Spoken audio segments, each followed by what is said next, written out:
totalement le contrôle de ces gens-là. Ils prenaient les gens des autres villes, de leur ville qui étaient sous leur contrôle, venaient installer là où ils ont pris les gens. Amen. Voilà pourquoi vous allez remarquer qu'il va prendre les gens de Babylone. Il va prendre les gens de Kouta. Il va prendre les peuples d'Ava. Il va prendre les gens de Hamata. Il va prendre les gens de Sepharvaïm. Il va les déposer là-bas, à Samarie. Donc il va dire que c'est maintenant votre pays. C'est maintenant votre ville. Vous restez là. Amen. Il va le mettre là-bas. Après 2 Rois 17, verset 24. Mais la malchance, c'est que en étant là-bas, ils ne connaissaient pas que cette terre a été consacrée.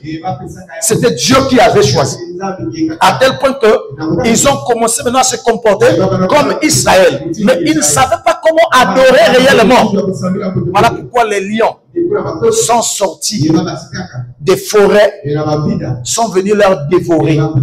Voilà pourquoi on a dit que non, le peuple qu'on a mis là-bas ne connaît pas comment adorer le Dieu du pays. Il fallait prendre un prêtre parmi ceux qui étaient partis en Assyrie. Prendre un prêtre là-bas pour ramener à Samarie, pour qu'il leur enseigne comment adorer le Dieu d'Israël. Amen. Ça, c'est la première des choses. Vous allez voir que non, j'insiste sur ça, sur un point. Vous comprenez que non, les gens qui vont habiter en Israël, pour la plupart, n'étaient plus des Israélites. Parce que c'était d'autres personnes qui ont pris le contrôle de Samarie et les villes qui sont tout autour de Samarie. Maintenant, suivons encore. Là, nous avons compris qu'il y avait Orola et Oholiba. Donc, Israël, le royaume du Nord et le royaume du Sud. Le royaume du Nord, on les a déjà pris, on les a menés à l'étranger. Deuxième royaume, le royaume du Sud. Et aussi, ils ont commencé à s'éloigner de Dieu, à s'éloigner de la parole de Dieu. Et ils étaient un peu différents parce qu'à Jérusalem, il y avait le temple là. Ce qui fait qu'il y ait des prêtres, qu'il y ait beaucoup de gens qui adoraient Dieu. Mais ils ont fait cette erreur en s'éloignant de la parole de Dieu. Dieu m'a dit que non, bon, je vais vous envoyer quelqu'un vers les années 587 avant Jésus-Christ. Il va envoyer les gens de Babylone. Babylone que vous entendez, actuellement, c'est Irak. Donc, on connaît encore les fouilles de Babylone vers la ville d'Irak qu'on appelle Ilal. Donc, dans cette zone-là, c'est là où était ce qu'on appelle Babylone. Donc, Babylone qui était une ville, un pays puissant, ils vont se lever parce que le peuple là voulait faire un peu la tête dure avec Babylone. Ils vont venir, ils vont prendre sous contrôle Israël, donc Jérusalem. Ils vont les prendre sous contrôle. Ils vont prendre celui qui était roi là-bas, Joachim, qui était le fils de Joachim, qui est le fils de Joachim. Donc, ils vont prendre ce roi-là, ils vont l'attacher, ils vont prendre, lui-même déjà, il va se représenter déjà. Il a vu qu'on a pris le contrôle, et lui-même, il se lève déjà, il s'approche là avec sa famille. On va le prendre pour l'amener. Parce que vous allez trouver avec le temps, il sera libéré, il sera là-bas traité convenablement, là-bas à Babylone. Il va se déplacer. Quand il va arriver là-bas, maintenant, ils ont pris aussi la plupart des hommes forts qui étaient là-bas, ils sont amenés à Babylone pour que le roi de Babylone puisse l'utiliser. Mais qu'est-ce qui va se passer? C'est que, en partant, ils vont laisser un autre roi là-bas qu'on appelle Sédécias. Et quand Sédécias sera là-bas, c'est pendant la période de Jérémie. Or, Jérémie les avertit. Il dit que non, Babylone que vous voyez, c'est Dieu qui l'utilise. Ils sont des païens, mais Dieu les a utilisés pour fouetter les gens d'Israël pour avoir désobéi à la parole de Dieu. Amen. Pour avoir désobéi à la parole de Dieu. Voilà pourquoi Dieu est en train de les châtier. Bon, ok. Là, ils vont dire en temps de Jérémie. Et il y aura pendant cette période des gens comme des Ananias qui vont se lever en voulant montrer Jérémie a tort. Ouais, le problème, même si on pouvait, de toutes les façons, Dieu va libérer. Tout le monde, c'est nécessaire d'entendre le faux prophète au lieu d'entendre le vrai prophète. Vous voyez le problème? Beaucoup de gens préfèrent le mensonge à la vérité. Ils vont préférer d'entendre le faux prophète. Quand ils vont entendre ce faux prophète, ils vont se rebeller contre le roi de Babylone, Nebuchadnezzar. Ils ont oublié que Israël là-bas, il y avait un roi d'Assyrie, Salmanassar, les a déjà amenés les autres. Et ils n'ont pas fait attention des prophéties déjà d'Ézéchiel. Ils n'ont pas attention à tout cela. Et voilà qu'ils vont se lever pour chercher à se battre contre Babylone qui était un monstre. C'est là où Babylone va venir. Va les écraser encore convenablement. Va les frapper. Jusqu'à ce qu'il va attraper le roi Sédécias, il va les crever les yeux et on va l'enchaîner, on va l'emmener. Vous voyez que non, le peuple va devenir très mesquin, un petit groupe en Israël, tout était déjà parti. Ils étaient déjà dans la tristesse et la peur. Parce que quand Babylone arrivait, il y avait une peur bleue. Et remarquez que non, le roi de Babylone va dire, bon, les pauvres qui sont restés là, les gens qui sont peu importants là, donc bon, qu'est-ce qu'il va faire? Il va prendre un homme qu'on appelle Guédalia. Il va prendre Guédalia, il va mettre là pour commander le reste des petits groupes qui restent là. Des fermiers qui font un peu de champs là-bas, il va les laisser. Il va laisser le gars là-bas. Il va prendre quelques personnes, quelques Chaldéens, c'est-à-dire les Babyloniens. Il va aussi laisser là-bas pour surveiller la ville.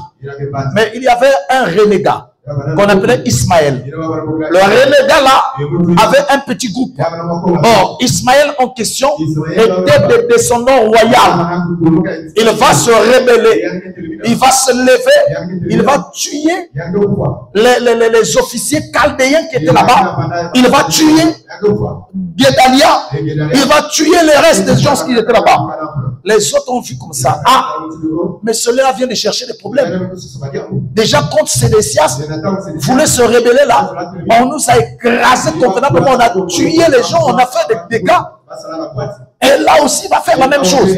C'est là où le petit groupe qui restait en Israël et en Juda, à Jérusalem, ils vont se lever pour aller en Égypte. Ils vont fuir en Égypte. Donc, ils ne seront plus là, ils seront en Égypte. D'après le livre de 2 Rois 25, verset 25.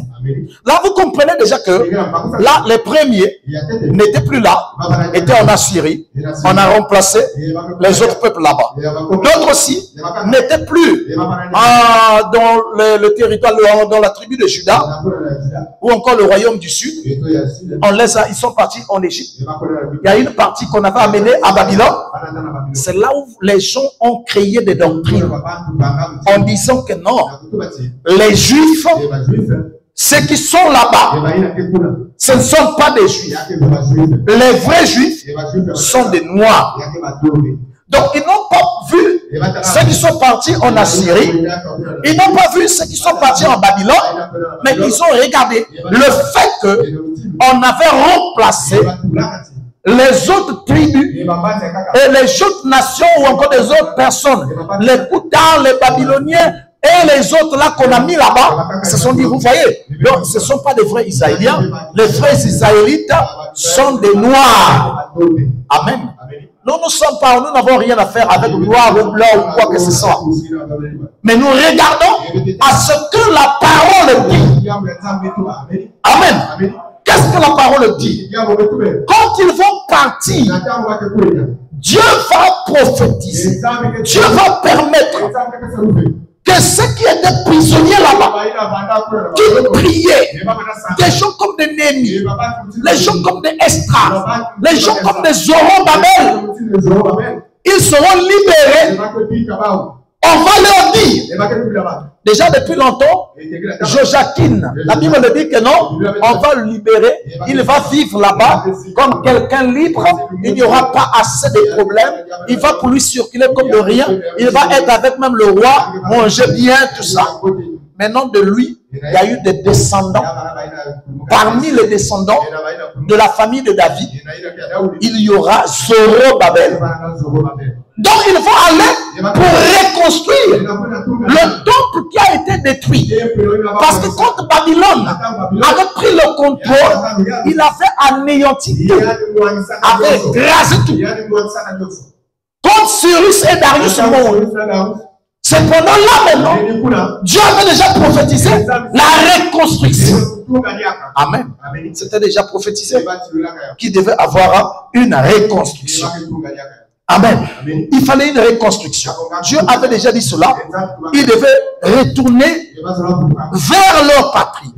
Ils sont répartis en 515 avant Jésus-Christ. Quand il repart là-bas, il reconstruit le temple. Mais n'oublions pas que le peuple d'Israël qui était parti était revenu. Amen. C'est vrai que non, il se pourrait que ça soit mélangé avec d'autres nations, mais nous savons que non, Israël était venu. Amen.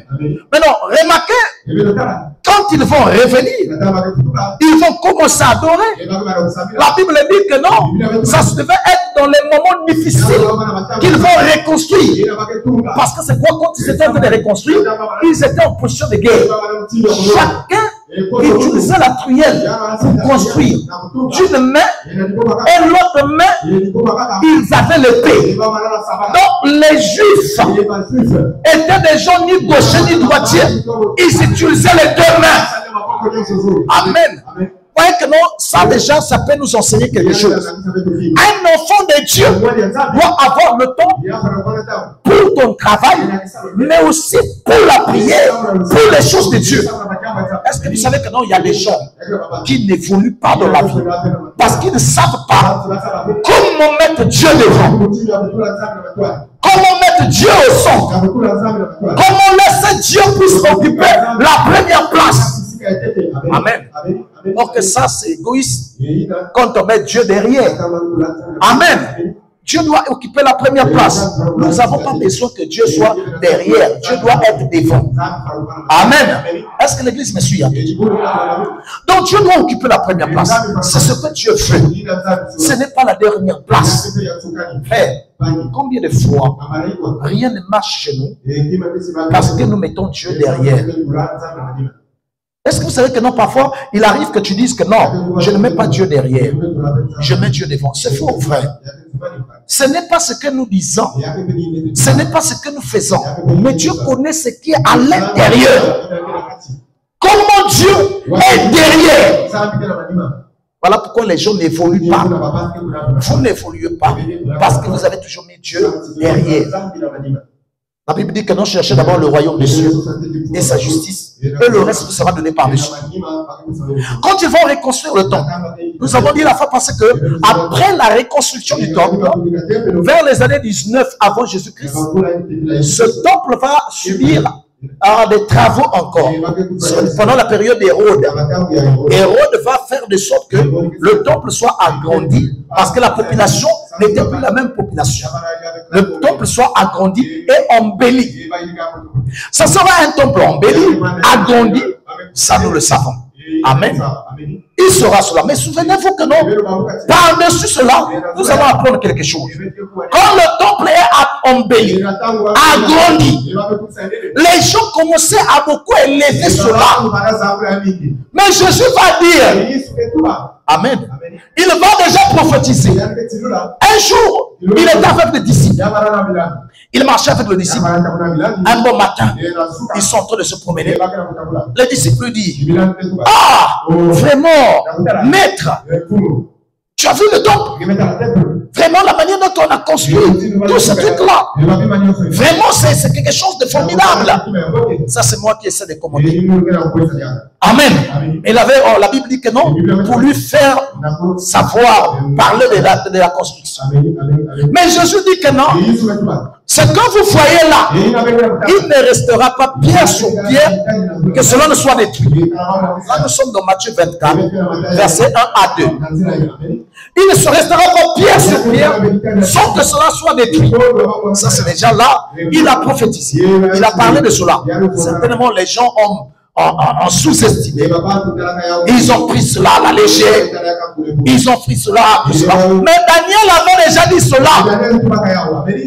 Que non, toutes ces choses-là devaient être détruites. Et là,